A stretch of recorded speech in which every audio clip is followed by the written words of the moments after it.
Hi, this is Paul Schemel. I'm here at the 99th Annual Farm Show in Harrisburg, Pennsylvania. I'm fortunate to be here today with Secretary of Agriculture, Greig. Secretary Greig, thanks so much for meeting with me. How's the farm show going so far? It's doing fantastic. We had attendance records on Saturday and Sunday, and we were down a little bit on Monday because of the freezing rain, but sure. Back up again, and we've had at least above average participation and attendance. So. Right. Well, my family and I were here on Sunday, and I could definitely attest to the fact that it was packed. Yes. Well, Franklin County, where I am from, where my district is a very agricultural county. It's a significant industry, the most significant industry for us. I know you had a trade mission to China recently. Can you tell us a little bit about that and where you see the future of agriculture in terms of our international trade? Pennsylvania has always been involved in exporting of products. We're right here by the Woodmobile.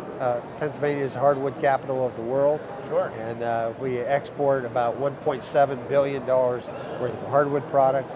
I know that we've exported a little over 600,000 head of dairy replacement heifers. We're big in that. Most of those go to Turkey and Kazakhstan. I was in China in May.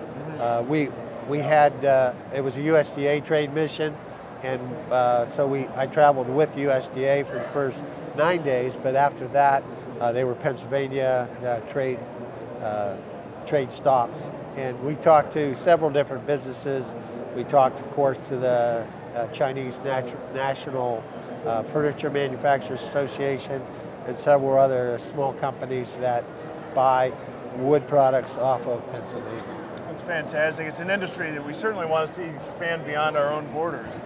You know, 2013-14 was a harsh winter. We were impacted by a lot down in Franklin County. We don't know yet how this winter will ramp out, but what can you tell us about that winter, the impact it had on agriculture in the Commonwealth? Well, last year was a lot rougher on agriculture than this year so far. You know, when it gets sustained cold for a long period of time, it starts to freeze, the frost goes down and freezes out the roots on some of the fruit trees and cherry trees especially.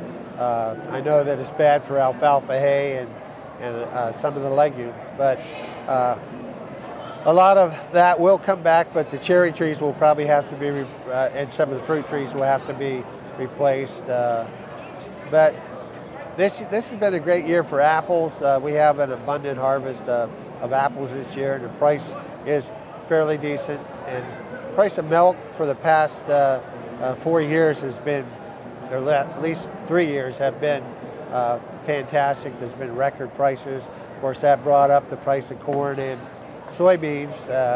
The dairy farmers weren't happy about that because that's their input costs. It's always a balancing act, but the state of agriculture is pretty good all across the state. Spent a lot of time down in Franklin County. Was down to the Franklin Fall Fun Farm Fest. That's a big deal. Yeah, it is. That's a big deal, sure. I toured down there and actually went to Deer Farm down there. So I know that Franklin County is a large ag county, and I've been down to the their fall County Farm Bureau meeting down there. So I made quite a few trips down to Franklin County. Well, Secretary Greig, I know you're a busy man. I thank you so much for your time. Well, thank you for your service to the Commonwealth. Thank you for all you do. Thank you. For all of you, if you haven't been to the annual farm show, I encourage you to come on up to Harrisburg and see it.